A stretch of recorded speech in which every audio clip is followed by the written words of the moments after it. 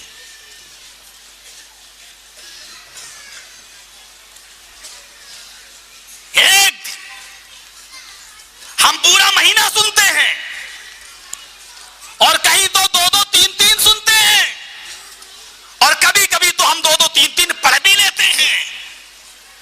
عمر نے چند آیتیں سنی تھی، چند. کہا میری بہن، میں اپنے سر سے امامہ ہوں. یہ الفاظ علامہ شبلی نے اپنی کتاب الفاروق میں نقل کیے. میرے ہاتھوں کو باندھ دو. آئے میری بہن، میں محمد رسول اللہ کے پاس جانا چاہتا ہوں تو ایک مجرم کی حیثیت سے جیسے کسی کے ہاتھ میں ہتھکڑی ڈال دی گئی ہو، مجھے ایسے ہی لے چلو جیسے کہ مجرم کو ہاتھوں میں ہتھکڑی ڈال کے لے جایا جاتا ہے. بہن نے کہا ایسی بات نہیں، جو چھپا تھا. اس نے کہا آئے عمر، تمہیں تو خوش ہو جانا چاہیے، ایمان لے آنے کے لیے اگر تم تیار ہوئے ہو تو میں نے پرسوں ہی نبی اکرم کے زبان سے یہ دعا سنی تھی کہ میرے آقا نے، میرے حبیب نے اللہ کے دربار میں سجدے میں یہ دعا کی تھی، اللہم اید الاسلام بعمر ابن الخطاب. اے اللہ تو عمر فاروق کو اسلام کی دولت سے مالا مال فرما دے اور اسلام کو مضبوط فرما دے، اسلام کو تقویت دے دے. میں تمہارے ہاتھ نہیں باندھ سکتا ہوں. حضرت عمر نے تلوار اٹھائی، لے کے چل دیے. دروازہ کھٹکھٹایا، جھانک کر دیکھا، کسی نے کہا حضرت عمر آیا ہوا ہے، ہاتھ میں تلوار ہے. حضرت حمزہ آگے بڑھتے ہیں کہ میں دروازہ کھولتا ہوں، اچھی نیت سے آیا ہے تو ٹھیک ہے، ورنہ اسی کی تلوار چھین کر اسی کی گردن اڑا دوں گا. نہیں نہیں، خود جناب محمد رسول اللہ صلی اللہ علیہ وسلم آگے بڑھے اور آپ نے دروازہ کھولا اور عمر فاروق کا گریبان پکڑ کے کہا آئے عمر، کیا ابھی بھی وہ وقت نہیں آیا کہ قرآن کی آیتیں سن کر کسی کا دل پگھل جائے؟ کیا قرآن کی آیتیں سن کر، اللہ کا نام سن کر تمہارے دل رنجیدہ ہو جائیں، کانپ جائیں؟ حضرت عمر فرماتے ہیں کہ ہاں وہ دن آ گیا، اور اے اللہ کے نبی، میں اسلام لانے آیا ہوں. میں نے آج قرآن سنا ہے، آج قریب سے سنا ہے، آج اس کی تاثیر دیکھی ہے. جس نے میری بہن جو بڑی بزدل تھی اس کو بہادر بنا دیا. جو میری بہن بزدل تھی، اگر قرآن اس کو بہادر بنا سکتا ہے تو میں تو بہادر ہوں. میری زندگی میں کون سا انقلاب لا سکتا ہے یہ قرآن.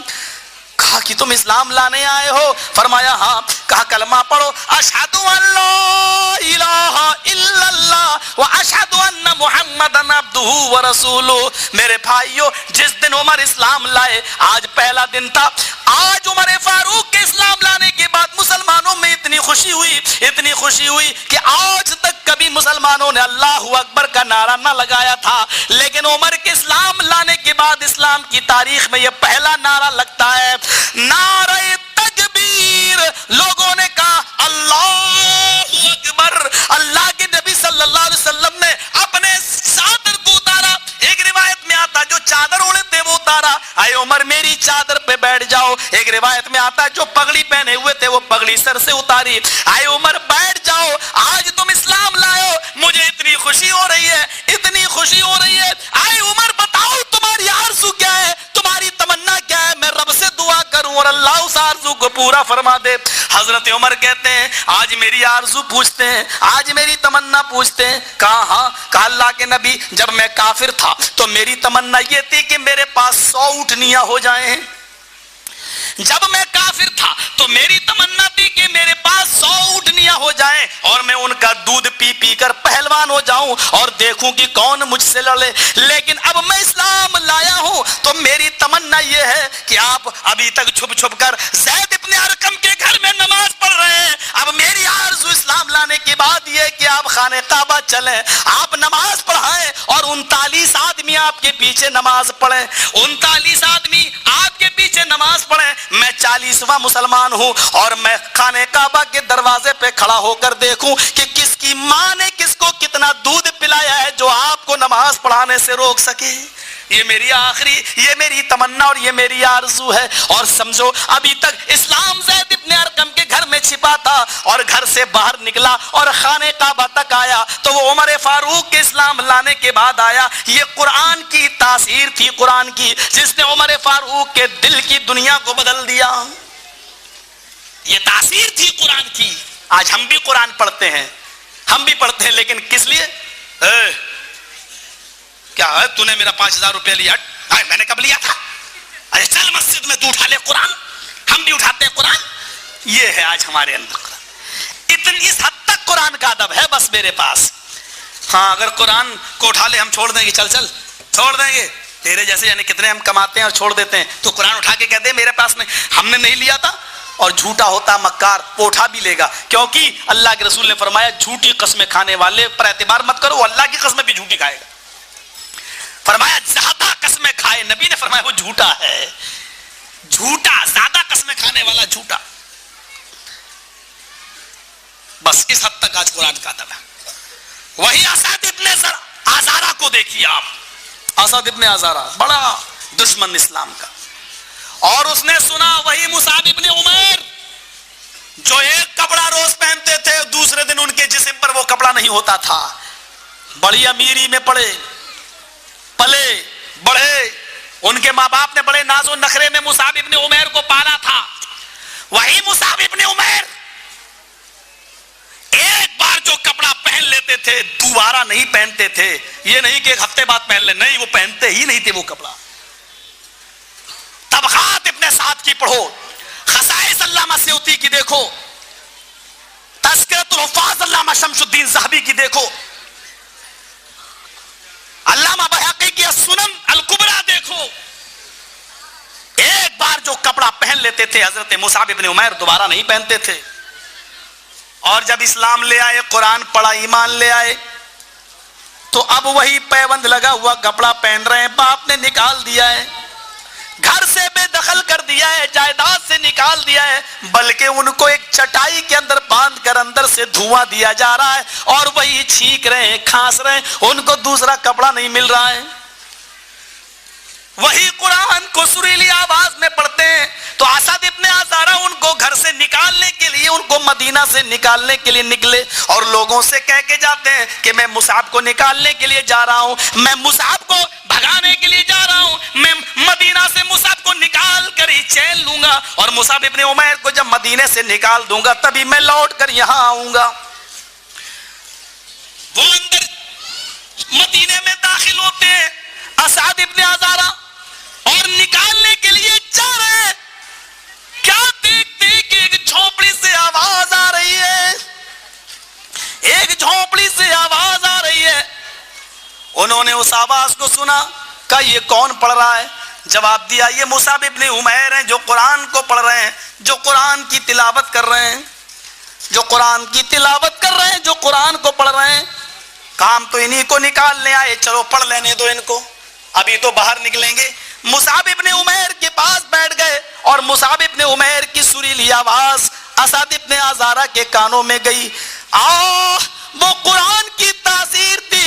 اسد ابن آزارہ اس کے دل میں گھر کرنے لگی، قرآن اس کے دل میں اترنے لگا اور اترتے ہی اترتے بیٹھ کر سنتے ہی سنتے چیخ پڑا، آئے مصعب ابن عمیر تم جلدی سے باہر نکلو. مصعب ابن عمیر نکلے. کیا بات ہے، کیا تکلیف ہوئی؟ ہارٹ اٹیک ہوا. کہا نہیں، ہارٹ اٹیک نہیں ہوا، اپنا ہاتھ جلدی لاؤ، دائنا ہاتھ لاؤ. مصعب ابن عمیر نے اپنا دائنا ہاتھ بڑھایا. حضرت اسعد نے اپنے دائنے ہاتھ کو مصعب کے اوپر رکھا. کہا مصعب، آئے مصعب ابن عمیر، میں تجھے مدینے سے نکالنے کے لیے آیا، لوگوں سے یہ عہد و پیمان کر کے آیا، یہ وعدہ کر کے آیا، لیکن اس قرآن نے تو میرے دل کی دنیا بدل دی. یہ کلام کسی جھوٹے کا کلام نہیں ہو سکتا. یہ محمد جس کو ہم نے اپنی بستی میں دیکھا، جس کو کسی انسان نے پڑھایا نہیں، وہ ایسا کلام کیسا بنا سکتا ہے؟ ہم نے اس کو کسی ٹیچر سے پڑھتے ہوئے نہیں دیکھا، وہ کیسے پڑھا سکتا اور بنا سکتا ہے؟ ہم نے تو یہ معلوم ہوا ہے، آج پتا چلا اس قرآن کا نازل کرنے والی ذات کوئی سپر پاور طاقت ہے، اللہ کی طرف سے نازل ہوا ہے. آئے مصعب، میں تجھے ہاتھ پکڑ کے مدینہ سے نکالنے آیا تھا، لیکن آج تیرے ہاتھ پر بیعت کرتا ہوں کہ میں بھی اسلام لاتا ہوں, میں بھی قرآن کی تلاوت کروں گا, مجھے بھی پڑھنا سکھلاؤ. اشہد ان لا الہ الا اللہ واشہد ان محمدن عبدہ ورسولہ. مسلمانوں, اس وقت بلا تفریق ملت و مسلک, بلا تفریق ملت و مسلک سب لوگ بتائیں حضرت اسد ابن عزارہ نے کتنے دن قرآن سنا, کتنی دیر سنا, کتنی دیر سنا؟ ہم تو آپ ہو یا ہم ہو, ہم اور آپ تو پورا پورا مہینہ سنتے ہیں, لیکن اور مسلمان ہو کر سنتے ہیں. قرآن کو ایمان پر, قرآن پر ایمان ہے, ایمان پر ہوتے ہوئے سنتے ہیں, لیکن اس کے باوجود دل کی دنیا نہیں بدلتی, اس کے باوجود زندگی میں کوئی انقلاب نہیں آتا. اور وہ اسد ابن عزارہ ہے جو نکالنے کے لیے جا رہا ہے, لیکن وہ خود ہی اسلام کے اندر گر جاتا ہے اور اسلام کا پکا سچا شیدائی بن جاتا ہے. اسلام کو وہ دل و جان سے تسلیم کر لیتا ہے, اور جو مصعب ابن عمیر کو نکالنے کے لیے گیا تھا وہی مصعب ابن عمیر کی جان کا محافظ بن جاتا ہے. اب جو لوگ مصعب کو نکالتے ہیں, یہی اسد ابن عزارہ ان کے سامنے ڈھال بن جاتا ہے اور کہتا ہے کہ ذرا نکال کر تو دکھاؤ مصعب کو. آج ہماری زندگیوں میں یہ انقلاب کیوں نہیں آتا ہے؟ وہی سمامہ ابن اسال جس کا واقعہ 50 مرتبہ آپ نے سنا ہوگا اور میں نے بھی کبھی سنایا ہوگا آپ کو, وہی سمامہ ابن اسال ہے جس کی نظر میں آپ تعجب کریں گے مدینے کی حیثیت کیا تھی. اللہ کے رسول نے اس کو مسجد نبوی کے کھمبے سے باندھ دیا تھا, صحابہ پکڑ کے لائے اور اس کو کھمبے سے باندھ دیا تھا. یہی سمامہ ہے. اللہ کے نبی اس سے کہتے سمامہ میرے مدینے کی طرف ذرا نظر اٹھا کے دیکھ لے, اور بخاری شریف کی حدیث کے الفاظ ہیں کہ سمامہ کہتا ہے آئے محمد, زور سے کہو صلی اللہ علیہ وسلم. اس نے تو نام لیا تھا, نام لے کے کہا کہ ما رأیت بلدن اقبہ من بلدک, میں نے ما رأیت بلدن اقبہ من ولدک, اے محمد صلی اللہ علیہ وسلم تیرے بستی کو نہیں دیکھوں گا. جا, میں نے شام دیکھا, میں نے ایران دیکھا, میں نے دمشق دیکھا, میں نے روم دیکھا, میں نے فلسطین دیکھا, میں نے بڑے بڑے شہروں کو دیکھا. اگر سب سے گندا کوئی شہر, سب سے گندی کوئی بستی ہے تو تیری بستی ہے. ما رأیت بلدن اقبہ من بلدک, تیری بستی سے گندی بستی میں نے کوئی نہیں دیکھی. وہی سمامہ ہے جس کو مدینہ سے گندا کوئی شہر نظر نہیں آتا تھا. ارے آپ تعجب کریں گے, وہ ایسا کٹر تھا, یمامہ کا گورنر تھا, اور اتنا کٹر تھا کہ اللہ کے رسول نے کبھی جب یہ کہا اے سمامہ تم مجھے دیکھ لے, ارے میری طرف دیکھ لے, تو بخاری کی حدیث ہے اس نے محمد رسول اللہ کو بھی کتنا گندا جواب دیا. ارے وہ تو رحمت للعالمین تھا جو برداشت کر گیا, ورنہ ہم جیسے لوگ بھی تو آپ ایسے باہر ہو جائیں اور برداشت نہ کر سکیں. آپ کو ایک گالی دیں تو آپ 10 گالی دے دیں گے. وہ رحمت للعالمین تھا, اس کو اتنی گندی گالی دی اس نے, لیکن وہ رحمت بن کر آیا, اس نے کوئی لوٹ کے جواب نہ دیا. میرے بھائیوں کل سننا وہ کیسا رحمت للعالمین تھا, کل بتاؤں گا انشاءاللہ. آج سنو اس نے کیا کہا. اللہ کے نبی کہتے ہیں سمامہ تو مجھے دیکھ لے, اور اس نے کہا اے محمد, اے محمد, بار بار کیا کہتا ہے مجھے دیکھ لے. جا نہیں دیکھتا. ما رأیت وجہن اقبہ من وجہک, سب سے گندی اگر کسی کی شکل ہے تو تیری شکل ہے, جا نہیں دیکھتا. کس نے کہا اور کس کو کہا یہ دیکھیے. آپ جب بھی کوئی چیز آپ سنیں تو یہ دیکھیں کہ کس نے کہا اور کس ذات کو کہہ رہا ہے. کہنے والا یمامہ کا گورنر ہے اور کافر ہے, اور مسجد نبوی میں مجرم کی حیثیت سے پکڑ کے لایا گیا ہے, کئی مسلمانوں کا قاتل ہے, اور جس کی اسلام میں ایک ہی سزا ہے کہ اس کو قتل کر دیا جائے. اللہ کے رسول کا فیصلہ ہونا باقی ہے. آپ نے کہا اس کو باندھ دو. 3 دن مسجد میں رہا, 3 دن اس نے نماز ہوتے ہوئے دیکھی, 3 دن اس نے مسجد میں قرآن کی تلاوت کی آواز سنی, 3 دن اس نے قل هو اللہ احد کی تلاوت سنی, 3 دن اس نے انا اعطیناک کی تلاوت سنی, 3 دن اس نے قرآن کے الفاظ اور آیات اور سورتوں کو اس نے سنا. مغرب میں سنا, عشاء میں سنا, فجر میں سنا. 3 دن سے برابر قرآن سن رہا تھا, اور 3 دن سے برابر کہہ رہا تھا محمد سب سے گندا چہرہ اگر کسی کا ہے تو تیرا چہرہ ہے. ہم نہیں کہہ رہے, بخاری کی حدیث ہے ما رأیت وجہن اقبہ من وجہک, سب سے گندا چہرہ ہے تو تیرا چہرہ ہے. اس کے باوجود آپ نے کہا جا جا جائے سمامہ, تو یمامہ کا گورنر ہے, تو بھی کیا کہے گا. مجھے کائنات میں سب سے گندا کہنے والے, مجھے رب نے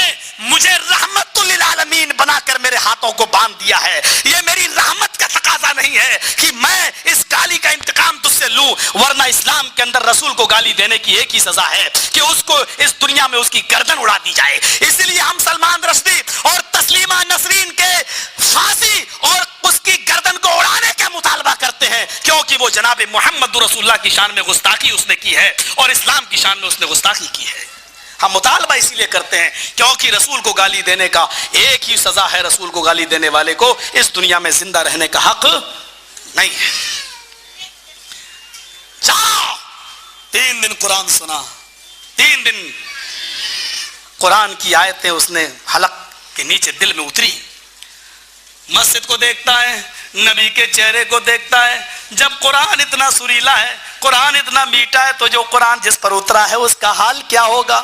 گیا, نہایا, غسل کیا, 2 میل بھاگا, لوٹ کے آیا, اور اسی قرآن نے اس کی دل کی دنیا کو بدل دیا. اور آ کر کہتا ہے اے محمد ابن عبداللہ, میں یمامہ کا گورنر تھا, اب گورنری کا تاج اتار کر آپ کا غلام بننے کے لیے چلایا. اسی قرآن سے میرا رشتہ جوڑ دو, اسی قرآن سے میرا ناطہ جوڑ دو جو قرآن آپ کے اوپر نازل ہوا ہے. اور اس نے کلمہ پڑھا, اشہد ان لا الہ الا اللہ و اشہد ان محمد عبدہ ورسولہ.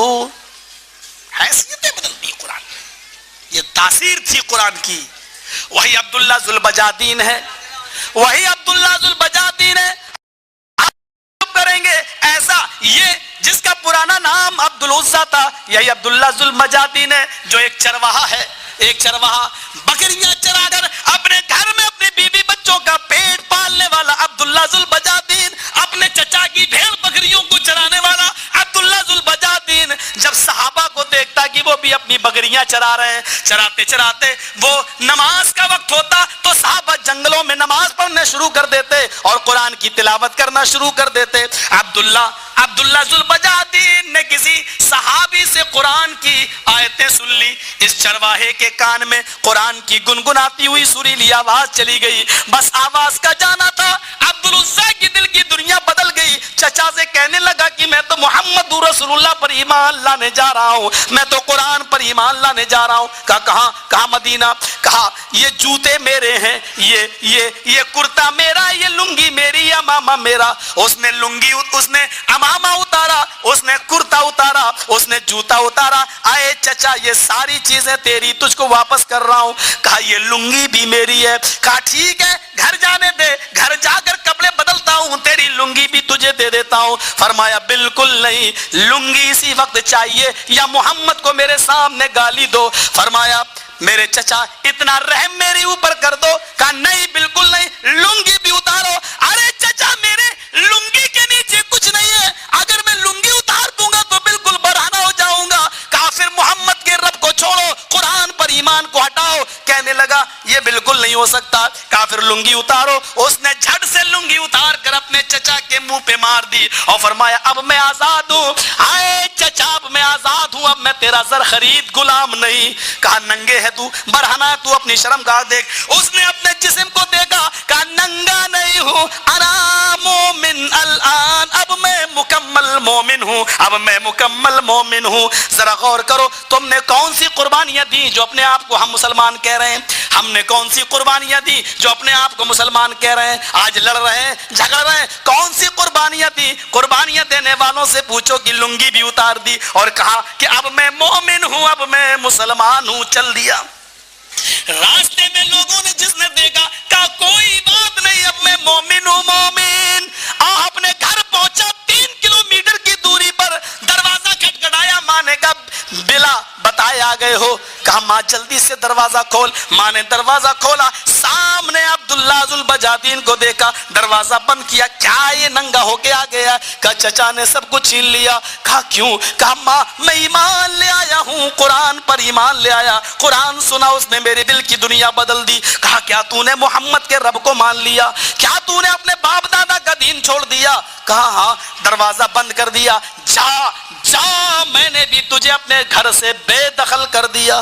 کہا ماں مجھے زمین نہیں چاہیے, مجھے جائیداد نہیں چاہیے, مجھے کچھ نہیں چاہیے. ماں مجھے صرف سر چھپانے کے لیے, جسم چھپانے کے لیے کپڑا دے دے, کچھ نہیں چاہیے. ماں نے اوپر سے کمبل پھینک دیا, اپنے جسم سے باندھا اور آدھا اوڑا اور پیادہ مسجد نبوی کی طرف مکے سے مدینہ کی طرف چل دیا. پیدل 300 میل کا سفر کر کے پیدل آیا. صبح کا وقت تھا, تہجد کی نماز کا وقت تھا, رات کا اندھیرا تھا. مسجد نبوی میں منبر کے پاس کمبل اوڑھ کر چھپ کر بیٹھ گیا. فجر کی نماز کے بعد پتا چلا. آپ نے کہا کون چھپا بیٹھا ہے؟ کہا میں عبداللہ ہوں, مکے سے آیا ہوں. آپ نے کہا عبداللہ ذوالبجادین عبد العزیٰ ہو؟